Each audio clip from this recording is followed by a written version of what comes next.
In terms of preventing acid reflux heartburn, I've talked about how high-fat meals cause dramatically more acid exposure in the esophagus in the hours after a meal. But why does high fiber intake decrease the risk? One typically thinks of fiber helping out much lower in the digestive tract. A systematic review and meta-analysis found a highly significant protective association between esophageal adenocarcinoma and dietary fiber intake, suggesting that individuals with the highest fiber intakes have approximately 30% lower risk of cancer. This could be because of the phytates in high-fiber foods slowing cancer growth, could be the anti-inflammatory effects, fiber could be removing carcinogens, but those are all generic anti-cancer effects of whole plant foods. Specific to this type of acid irritation-induced esophageal cancer, fiber may decrease the risk of reflux in the first place. But how? Hiatus hernia occurs when part of the stomach is pushed up through the diaphragm into the chest cavity, which makes it easy for acid to reflux up into the esophagus and throat. It affects more than 1 in 5 American adults.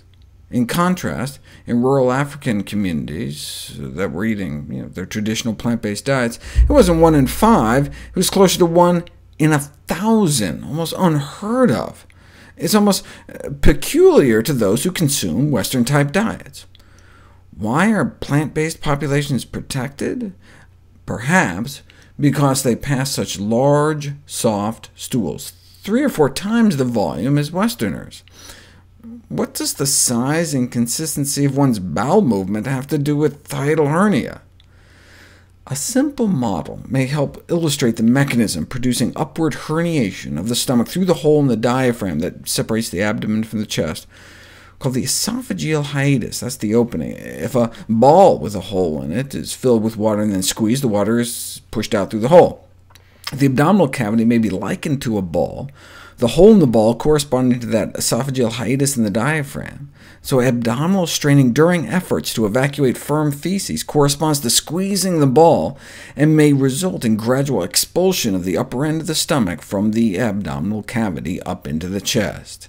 It's like when you squeeze one of those stress balls. Straining at stool raises pressures inside our abdominal cavity more than almost any other factor. When we bear down and strain at stool, it's like squeezing our abdomen and may herniate part of our stomach up. Consistent with this concept is the observation that in Africans, the lower esophageal sphincter is entirely subdiaphragmatic, whereas it usually straddles the diaphragm in Westerners, and is above the diaphragm in the presence of hiatus hernia.